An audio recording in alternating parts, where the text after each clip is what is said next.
It's the Puerto Rican conservative.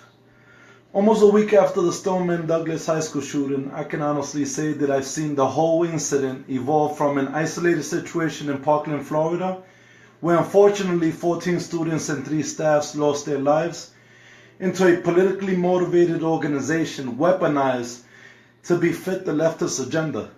Now the ultimate goal is to influence voter turnout in favor of the left by promoting policies being pushed already by the left, such as gun control.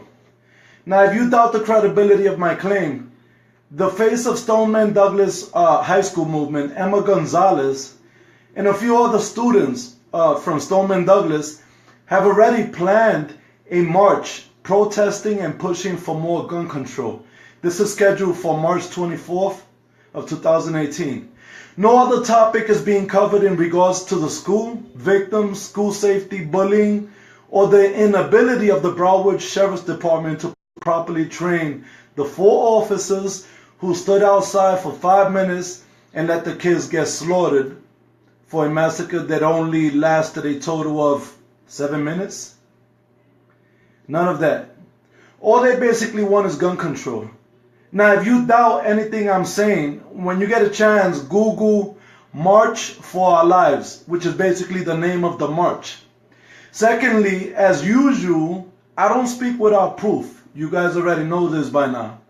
So I had previously claimed that the Stoneman Douglas High School movement had been weaponized for political motives.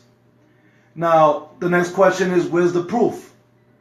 Well, I just read an article published by thecut.com stating that the march has already received elitist support from George Clooney and his wife Amal, Steven Spielberg, Kate Capshaw, and none other than Oprah Winfrey. Non-coincidentally, all of these people whom are all anti-Trump, anti-GOP, and anti-Trump supporters. But hold up. Before you go painting these kids as victims, the kids aren't being exploited. Matter of fact, the kids can now officially be considered paid actors if we take into account that George Clooney and Capshaw, Steven Spielberg, and Oprah not only expressed their support for the organization, but they each pledged $500,000, bringing in almost $3 million in donation for the now politicized student outcry movement. These funds will now help them materialize their plans to expand their protests to other sister movements in Washington, D.C., New York City, Boston, Los Angeles, and a dozen other cities, each with 2 primary objectives. 1, focus on registering people to vote for the left, and 2, spreading gun control rhetoric.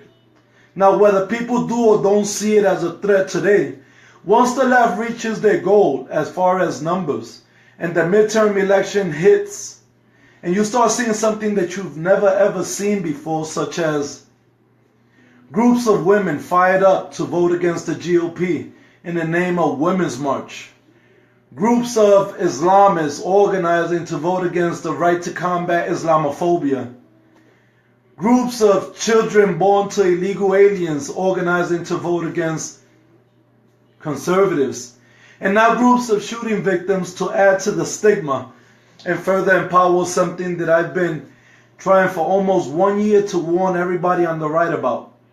And it's about intersectionality, the left's most powerful platform. And after Trump's presidential win, we've seen every qualified member of the intersectionality movement come out to, in one form or another, condemn Donald Trump and his administration for everything that goes against their agenda. Examples include women marching against Trump for the right to kill babies, Islamists accusing Donald Trump and his administration of Islamophobia, and the MSM colluding for placing a ban on the same 7 countries that Obama himself had already placed a ban on when it was discovered that 2 Iraqi nationals had infiltrated Obama's refugee program, and their fingerprints were traced all the way back to improvising explosions which were used against US and British soldiers. Then you have progressive LGBT movements who are marching against Trump, pushing for gender-neutral bathrooms, and simultaneously under the pretext of human rights, the cancellation of our constitutional right to freedom of speech, because you got to make that cake with that penis.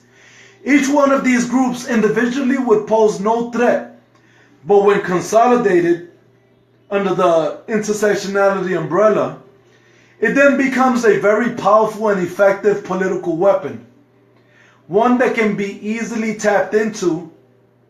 All they have to do is promote two ideas: promoting defeatism by promoting white privilege and structural racism, and then by practicing escapism, by escaping accountability, by utilizing people of the white race as their whipping boys and holding them accountable for their individual failures.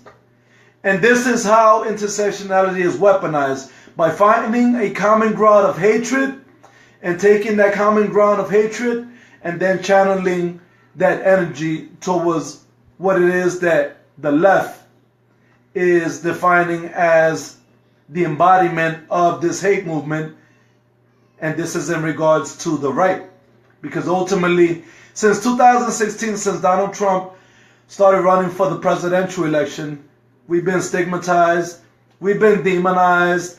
The MSM made it normal for the left to create movements such as Black Lives Matter movement, Resistance, Antifa, and all these people that supposedly claim to fight fascism, but yet display fascist characteristic traits when they're out there pounding right-wing Americans and Trump supporters over the head just because they disagree with their point of view. This is the warning that I'm sending out to people. The intersectionality movement is one of the most powerful platforms that the left is utilizing. The race-baiting rhetoric, genderism, identity politics, Islamophobia, homophobia, xenophobia, everything that the left can utilize to paint the right as racist, they're going to utilize and they're going to weaponize. And come the 2018 midterm election, by October or November, we're going to see something that we've never seen before, which is groups upon groups of people that qualify under the intersectionality movement to become representatives of these super minority groups that, when consolidated together, can pose a real threat to American politics and the course and direction of America's future. And with that being stated, everybody, I want everybody to stay safe and stay informed. God bless everybody. La Maga. Let's all make America great again, one topic at a time. Stay safe, and everybody enjoy your day.